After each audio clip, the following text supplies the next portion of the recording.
Kehidupan. Dalam kehidupan sehari-hari, pada umumnya kita terlibat atau terhanyut dalam arus emosi, baik yang bersifat positif maupun yang negatif. Ada rangsangan yang terjadi dari luar, dan ada tanggapan dari dalam diri, atau ego. Pandangan positif dan negatif merupakan potensialitas yang dimiliki manusia. Dhammapada 315. Mengetahui apa yang salah sebagai salah dan mengetahui apa yang benar sebagai benar, maka orang yang berpandangan benar seperti itu akan terlahir kembali di alam yang menyenangkan. Tapi bila sang aku berkuasa dan menjalankan potensialitas ini, maka bukan tidak masuk akal demi sang aku hal positif ditanggapi negatif dan sebaliknya.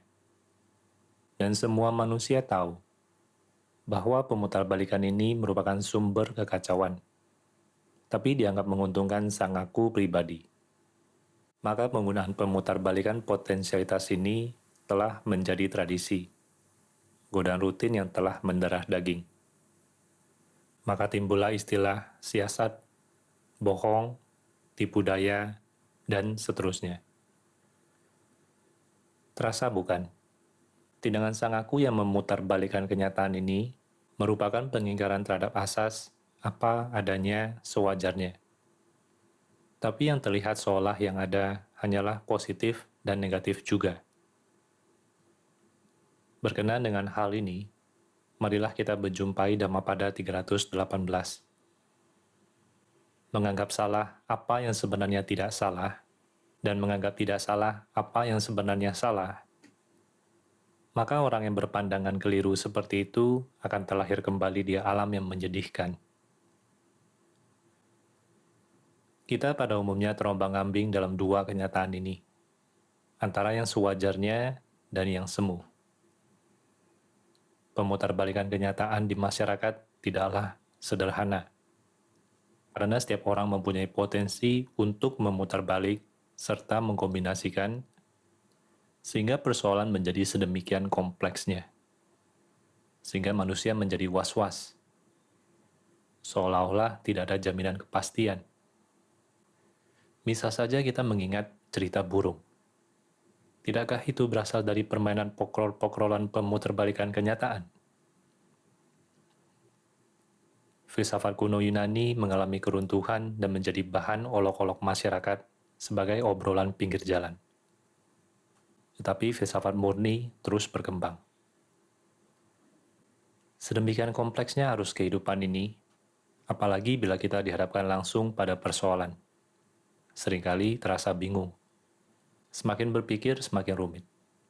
Karena positif dan negatif itu seolah-olah berlapis-lapis. Di balik positif ada negatif, dan di balik negatif ada positif. Atau pertemuan batin dan sang aku. Dan setiap orang dihadapkan pada persoalan ini dalam kenyataan hidup sehari-harinya.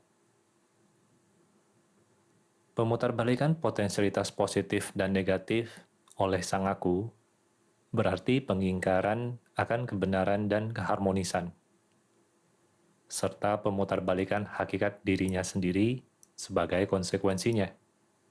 Sedangkan orang lain sesaat kemudian akan menjadi sadar akan kelengahannya. Tapi orang yang memutarbalikkan potensialitas ini sangat menderita bila kesadarannya penuh perhatian menyadari perbuatannya. Untung bila tabah dan sadar, sehingga dapat hidup dalam kesadaran kembali. Tapi malang bila tidak tabah dan berusaha menutupi kesadarannya, karena hal itu akan menimbulkan rasa takut dan keresahan.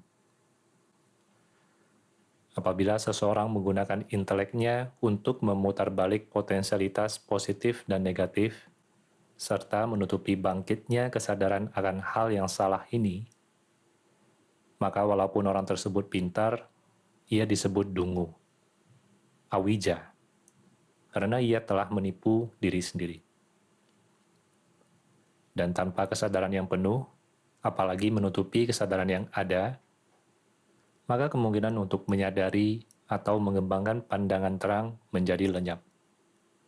karena gerak hidupnya terbalik. Dhammapada 21. Kesadaran menuju kekekalan. Kelengahan adalah jalan menuju kehancuran. Yang sadar tidak akan mati, tapi yang lengah seakan-akan telah mati. Jika saja seseorang dengan tegas menyatakan bahwa dirinya secara sadar memutarbalikkan potensi dualitasnya, atau dengan kata lain, dia mengakui perbuatan jahatnya memang disengaja atau direncanakan, maka orang yang mendengarnya tentu akan terperanjat atau timbul rasa ngeri, bukan? Dan bertanya-tanya, manusia neurotikah dia? Atau marah penggoda? Arus emosi tidak lain dari penyangkalan akan kenyataan yang benar oleh diri sendiri dan ada di dalam diri sendiri. Karena itu, orang tidak akan lepas dari hukum karma. Akhirnya guruku menasehati, arus itu jangan dipegang, jangan dimasuki tanpa bekal kebijaksanaan, atau panya. Arus itu berhubungan erat dengan 12 mata rantai sebab akibat. Dosa, loba, moha. Kendalikan pikiran yang liar, dan hayati dhamma dari Sang Bagawa.